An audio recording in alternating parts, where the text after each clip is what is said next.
পশ্চিম যোৰহাটৰ 20 কিলোমিটাৰ এলেকাত ইটো পাৰৰ পৰা সিটো পাৰলৈ যাবৰ বাবে কোনো সুবিধা নাই, যাৰ ফলত কৃষকসকলৰ অসুবিধা হৈছে। এখন যদি পাৱাৰ টিলাৰ লৈ ইপাৰৰ পৰা সিপাৰলৈ যাব লগা হয় 10 কিলোমিটাৰ তেওঁ যাব লাগে, আকৌ তেওঁ ঘূৰি আকৌ 10 কিলোমিটাৰ আহিব লাগে তেওঁ পথাৰখনলৈ যাবৰ বাবে। এইটো জেব্ৰা ক্ৰচিং পাৰ হ'বৰ বাবে, আৰু এইটো পাৰ হ'বৰ বাবে কেনি দিছে আপোনালোকে এবাৰ যদি চাই দেখিব, সন্মুখত এখন বোৰ্ড আছে।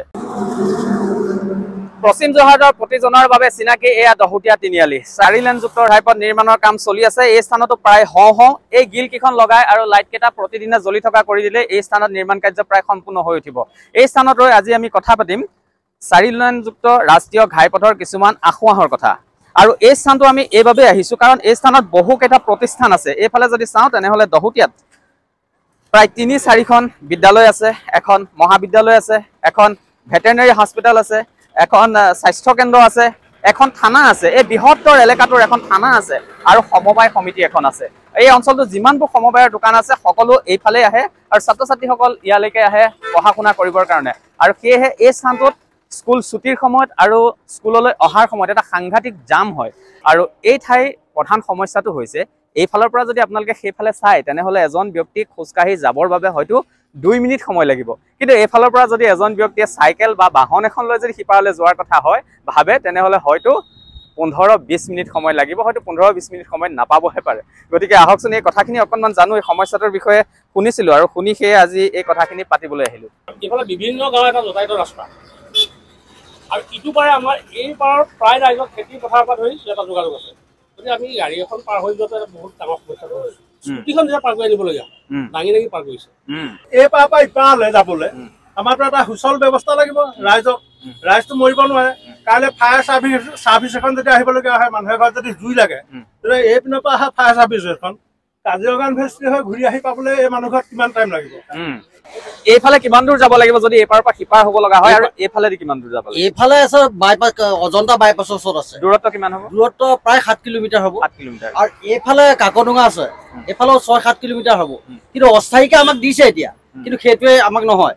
আৰু বিশেষকৈ অসুবিধা হৈছে পৰীক্ষাৰ সময়তো সময়মতে আহিব নোৱাৰিছে, আৰু কাৰোবাৰ অসুখ হৈছে স্বাস্থ্য কেন্দ্ৰলৈ আনিবলৈ অসুবিধা হৈছে। 4 লেনটো হোৱাৰ কাৰণে আমি সুখী, কিন্তু এতিয়া 4 লেনটো যেতিয়া হৈ গ'ল আমাৰ পাৰ হ'বলৈ বহুত অসুবিধা হৈছে। এতিয়ালৈকে কেইবাবাৰো এক্সিডেণ্টো হৈছে পাৰ হওঁতে। আপোনাৰ ক্ৰচিংটো দেখিছে, এইটো এখন যদি দীঘলীয়া যান বাহন ইয়াত ক্ৰছ কৰিব লগা হয় তেতিয়া সেই বাহনখনৰ বেক চাইডটো নহবা ফ্ৰণ্ট চাইডটো ওলাই থাকে। আৰু সিফালৰ পৰা যেতিয়া গাড়ী এখন 180 এনেকুৱাত আহি থাকে, সেই গাড়ীখনৰ বেকত বা ফ্ৰণ্টত মানে হঠাতে লাগি যোৱাৰ সম্ভাৱনা খুব অধিক থাকে। আৰু কেইবাবাৰো তেনেকুৱা দুৰ্ঘটনা হৈছে। আৰু লগতে এইটো ড্ৰেইনটো আপোনালোকে দেখিছে, এইটো ড্ৰেইনটো বাৰিষা যেতিয়া হৈ যায়, এই ড্ৰেইনটো আজি প্ৰায় 2-3 বছৰ এনেধৰণে ইয়াত চলি আছে। আৰু বাৰিষা যেতিয়া পানী হয়, সেই পানী হ'লে গোটেই ৰাস্তাটো প্ৰায় ইয়ালৈকে পানী হৈ যায়। আৰু ইয়াৰ দ কোনডোখৰত আছে বাম কোনডোখৰত একো ধৰিব নোৱাৰে। গাড়ীসমূহ হঠাতে গাঁতত সোমাই যোৱা পৰিলক্ষিত হয়। তাৰমানে ইয়াত নিৰ্মাণৰ ক্ষেত্ৰত কিছু বিসংগতি আছে। তাৰোপৰি ইয়াতে কিছুমান জেব্ৰা ক্ৰচিং দিছে পাৰ হ'বৰ বাবে। আপোনালোকে যদি চাই তেনেহ'লে দেখিব এইটো জেব্ৰা ক্ৰচিং পাৰ হ'বৰ বাবে, আৰু এইটো পাৰ হ'বৰ বাবে কেনি দিছে আপোনালোকে এবাৰ যদি চাই দেখিব, সন্মুখত এখন বোৰ্ড আছে। সাধাৰণতে যেতিয়া মানুহক খোজকাঢ়ি পাৰ হ'বলৈ দিয়ে, খোজকাঢ়ি পাৰ হ'বলৈ দিয়া অংশটো সাধাৰণতে খোলা থাকে, কিন্তু এই প্ৰকাণ্ড ৱালখন থকা অৱস্থাত এতেদি মানুহ কেনেদৰে খোজকাঢ়ি পাৰ হ'ব সেয়া হয়তো এই ৰাস্তাটো নিৰ্মাণ কৰা লোকসকলেহে জানিব। হয়তো অভিযন্তাসকলে জানিব পাৰে যে এই ৰাস্তাটোৱেদি কেনেদৰে পাৰ হ'ব। আৰু সন্মুখত আছে এখন প্ৰকাণ্ড এখন বেনাৰ আছে। আৰু যদি এজন বৃদ্ধ লোক যদি পাৰ হ'ব লগা হয় তেনেহ'লে এতেদি পাৰ হৈ এই পোষ্টকোটাইদি কেনেদৰে পাৰ হৈ যাব সেয়া হয়তো সেই অভিযন্তাসকলেহে জানিব। অকল ইয়াতে নহয়, যিসমূহ জেব্ৰা ক্ৰচিং এই ৰাস্তাটোত দিয়া হৈছে সেয়া যদি চোৱা যায় তেনেহ'লে বিভিন্ন ঠাইত জেব্ৰা ক্ৰচিংবোৰ আছে, এনেদৰেই আছে। কেৱল মাত্ৰ ডিভাইডাৰসমূহৰ মাজেদি য'তে ত'তে অপৰিকল্পিতভাৱে এনেদৰে নিৰ্মাণ কৰি দিছে। এতিয়া মই এটা কথা মলয়দাৰ পৰা জানিব বিচাৰিম যে এই যিটো ডিভাইডাৰ এইফালে আছে বাইপাছত আৰু এইফালে ক'লে আছে কাকডোঙাত, দূৰত্ব কিমান? বাইপাছৰ পৰা কাকডোঙালৈ দূৰত্ব কিমান? বাইপাছৰ পৰা কাকডোঙালৈ নিয়াৰ এবাউট 20 কিলোমিটাৰ ওচৰা-ওচৰি হ'ব। 20 কিলোমিটাৰ।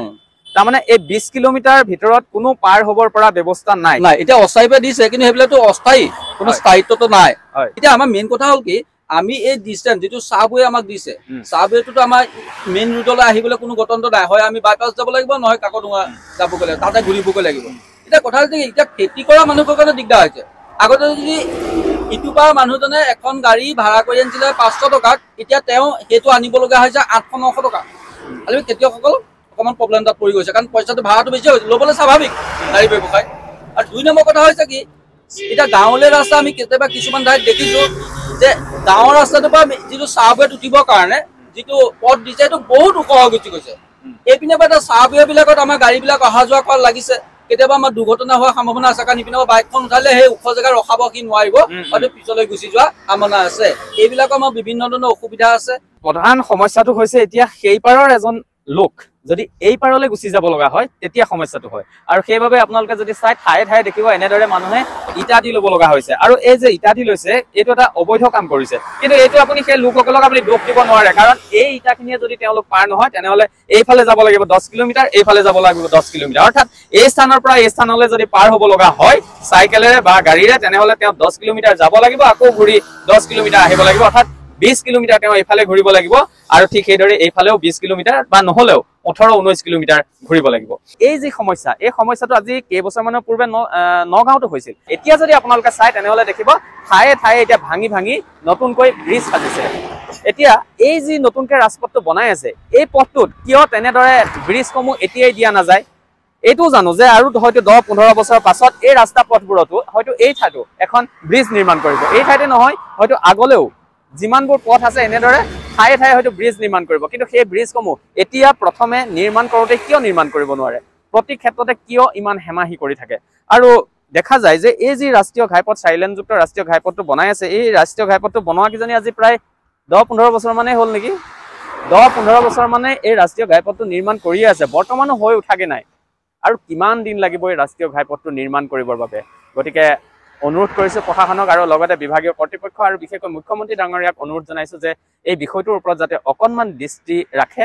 পশ্চিম যোৰহাটৰ 20 কিলোমিটাৰ এলেকাত ইটো পাৰৰ পৰা সিটো পাৰলৈ যাবৰ বাবে কোনো সুবিধা নাই, যাৰ ফলত কৃষকসকলৰ অসুবিধা হৈছে। এখন যদি পাৱাৰ টিলাৰ লৈ ইপাৰৰ পৰা সিপাৰলৈ যাব লগা হয় তেনেহ'লে তেওঁ 20 কিলোমিটাৰ যাবগৈ লাগিব, ইফালেও যাব লাগিব সিফালেও যাব লাগিব, অৰ্থাৎ 10 কিলোমিটাৰ তেওঁ যাব লাগে, আকৌ তেওঁ ঘূৰি আকৌ 10 কিলোমিটাৰ আহিব লাগে তেওঁ পথাৰখনলৈ যাবৰ বাবে।